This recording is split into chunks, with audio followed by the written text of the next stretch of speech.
Assalamualaikum warahmatullahi wabarakatuh. Nama saya Chelsea Asyalandira Azahra. Di video kali ini saya akan mempresentasikan tentang konflik sosial, yaitu bertemakan konflik sampit. Latar belakang dari konflik sampit.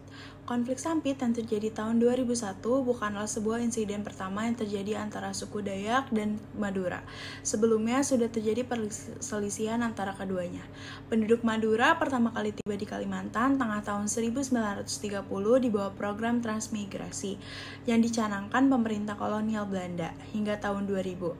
Transmigran asal Madura telah membentuk 21% populasi Kalimantan Tengah. Hukum baru juga telah memungkinkan warga Madura memperoleh kontrol terhadap banyak industri komersial di provinsi tersebut, seperti perkayaan, penambangan, dan perkebunan. Hal tersebut menimbulkan permasalahan ekonomi yang kemudian menjalar menjadi kerusuhan antar keduanya. Kericuhan bermula saat terjadi serangan pembakaran sebuah rumah Dayak. Menurut rumor, warga Madura lah yang menjadi pelaku pembakaran rumah Dayak tersebut. Saat kemudian, warga Dayak pun mulai membalas dengan membakar rumah-rumah orang Madura. Profesor Usop dari Asosiasi Masyarakat Dayak mengklaim bahwa pembantaian oleh suku Dayak dilakukan guna mempertahankan diri setelah beberapa warga Dayak diserang. Disebutkan juga bahwa seorang warga Dayak disiksa dan dibunuh oleh sekelompok warga Madura setelah sengketa judi di desa Kerpangi pada 17 Desember tahun 2000. Konflik yang terjadi pada konflik sampit.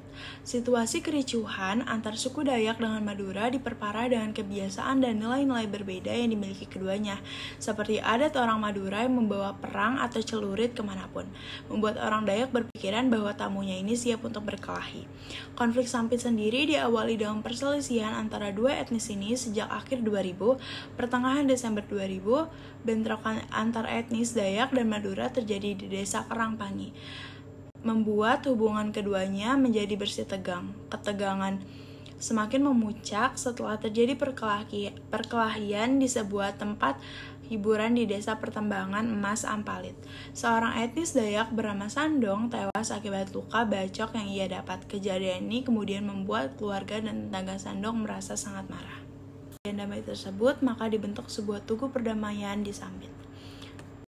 Teori Louis Gossard.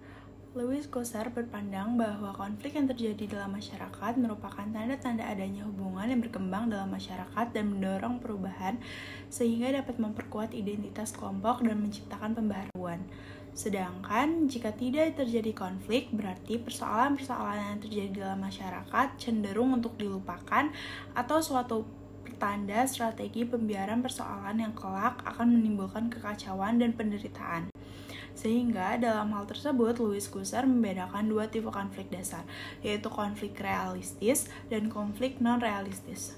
Dampak negatif dan dampak positif. Dampak negatif antara kedua suku yang bertikai tentu membuat hubungan yang pada awalnya baik-baik saja akan menjadi tidak baik-baik saja. Contohnya sebagai berikut. Pertama, menelan korban. Kedua, kerugian dari segi ekonomi. Dan ketiga, dampak trauma orang-orang Madura. Dampak dari segi positif. Segi positif yang dirasakan orang Dayak akibat dari konflik pada tahun 1906 sampai 1907 adalah sebagai berikut. Pertama, orang Dayak merasa aman. Yang kedua, tidak ada konflik yang menelan korban. Dan ketiga, orang pribumi di kursi pemerintahan. Penyelesaian konflik sampit. Pada akhirnya, penyelesaian konflik sampit dapat terjadi berkat tindakan pemerintah dengan cara mengevakuasi warga, terus meningkatkan keamanan, mengadakan rehabilitas mental, dan menangkap para provokator yang menjadi sumber penyebab konflik. Rehabilitasi mental dianggap perlu diterapkan karena dampak dari perang sampit ini mampu memunculkan trauma yang mendalam, khususnya bagi orang-orang suku Madura yang kerabatnya menjadi korban pemenggalan dari suku Dayak. Itu saja presentasi saya untuk kali ini. Wassalamualaikum warahmatullahi wabarakatuh.